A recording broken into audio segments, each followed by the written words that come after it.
Hey guys, welcome back to Let's Play Kirby's Adventure, and we are now taking on the final level, level 8, the Fountain of Dreams. You can see King DDD is begging us not to use this star rod that we have finally now finalized with all the star rod pieces from defeating all the bosses. But we deny his request and we place it into the fountain anyways, but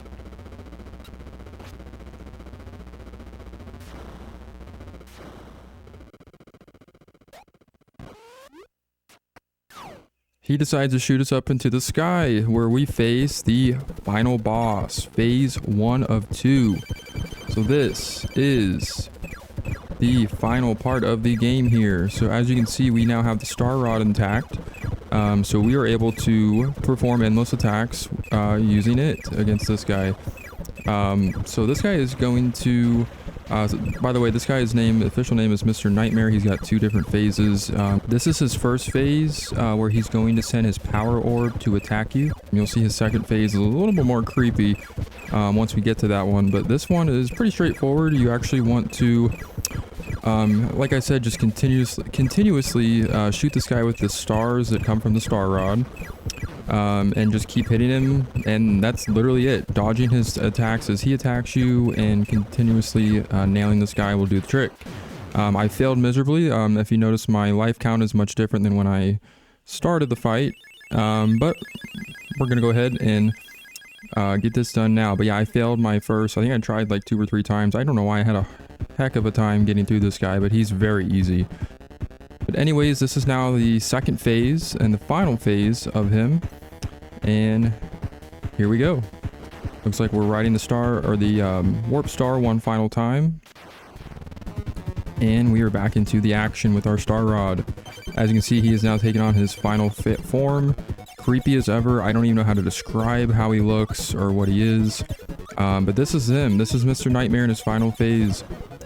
So this guy is, he's easy. Like, he honestly really is very easy. He's not a difficult boss if you know what you're doing.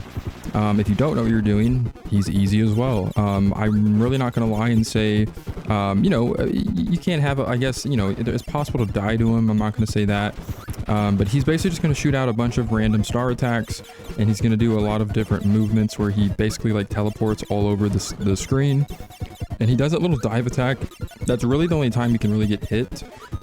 You can get hit from those stars, but they're really easy to deflect with your star rod. But what you want to do is, as you can see, when he opens his cape, he is actually vulnerable. So that glowing body of his is very vulnerable. As you see right there, his cape's open. That's when you want to take the opportunity to attack. And your star rod will do the trick. He is pretty time consuming to take down. But again, that doesn't necessarily mean he is difficult. So as long as you're avoiding his attacks, getting out of his way when he kind of does that little swoop down animation, and then making sure you're hitting him when he's vulnerable, just like that. But yeah, not too much else to say about this guy. I'm 1 hit away from death. I don't know why I'm having a hard time. With this boss, it's not very hard at all. I'm just kind of, you know, I have to end the series the same way we started it. You know, we take too many unnecessary, or a lot of unnecessary hits in the beginning. We have to end it the same. But no, this guy really isn't that difficult. He's almost dead. And we are now. Alright, so let's go ahead and try this again. And again, that's very embarrassing, because I honestly can't even tell you if I've ever died to this boss. I think this was the first time, or at least with this phase. First phase can be a little bit tricky, because you're kind of on a time limit.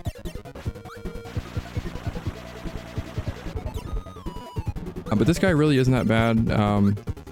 He's actually one of my visually favorite looking final bosses. I know he is creepy, but his design is so unique. And he's definitely called Mr. Nightmare for a reason, because I don't think anyone's going to forget this guy when they play this game for the first time and they're like, whoa, like I wasn't really ready for that. You know, that's kind of how I was, you know, thinking, or that's what I was thinking in my head when I first saw this guy. But yeah, you know, this game's been very colorful, full of life, very, you know, happy theme. So it's kind of nice to kind of see a little bit of a, you know, kind of a dark, twisted, not necessarily twisted, but kind of a darker theme, I guess, for the final part of the game. It really shows that, you know, within every, you know, every place that has happiness, there's always a darkness inside of it. But luckily we have our hero, Kirby, the pink puffball, coming to save the day and restoring happiness by defeating this guy, so Mr. Nightmare. So, and having the Star Rod, you just feel a lot more powerful. Like, it reminds me of kind of like when Bowser takes the Star Rod in Paper Mario, like he instantly becomes invincible. That's kind of how it works in this game as well, where we just become very powerful.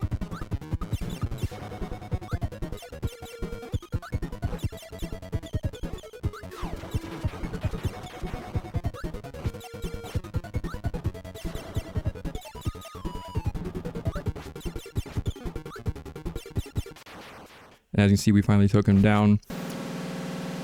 Well, now you can see Kirby is so powerful enough that he defeated Mr. Nightmare, the darkness, the evil force that resides within Dreamland.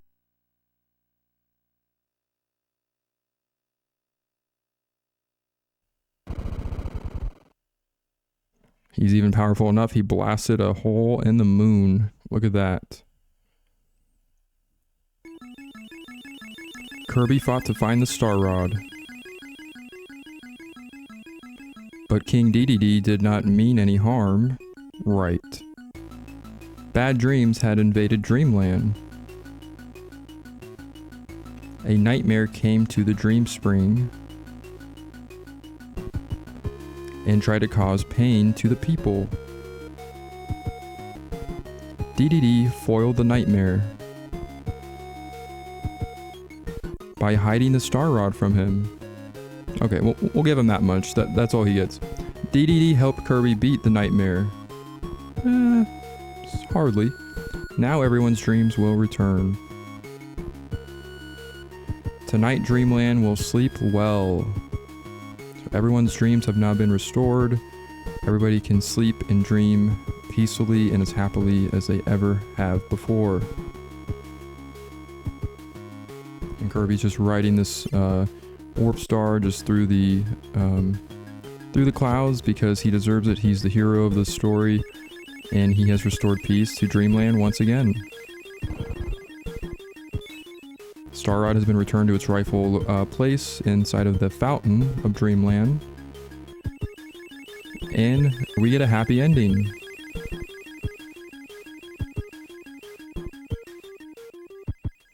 Alright, so that was Kirby's Adventure. Thank you for anyone that was watching this Let's Play. I really had an enjoyable time playing this game. Thank you very much for bearing through this Let's Play, as I kind of sucked throughout a lot of the game. And again, I'm kind of hard on myself, but I just wanted to kind of show that, you know, you don't have to be highly skilled at a game to enjoy it, and to appreciate everything that it has to offer. But hopefully I didn't suck so much that it was unenjoyable, and hopefully this was enjoyable for everyone watching this. Again, I had a lot of fun playing the game. I again cannot say enough about this game in terms of level design, creative layouts of you know, the different stages, the bosses, the enemy ideas. All the enemies and the bosses have a lot of personality, even likability, even though they're you know, your main antagonists that you're, you know, fighting throughout the game. They all have something that's unique about them, and that's what makes this game kind of come to life, and really just feels good when you're playing it. Like, it's nice to have a lot of personality from the characters, even the villains. Meta Knight, of course, was one of my favorite characters in the Kirby universe, but you gotta love King Dedede as well. I mean, he's just a goofy guy. Like, you want to take this guy serious because he's like one of the main antagonists, but again, just want to thank everybody that watched this. Thank you so much. And if you enjoy this, and if you enjoy this game is one of the classics. I'm surprised if you're watching this and haven't played this game, but if that's the case, I highly recommend. A wonderful game, to kind of one of the games that started the whole Kirby franchise, and again, it holds a very special place in my heart. But once again, thanks everybody for watching, and I will see you all in my next Let's Play.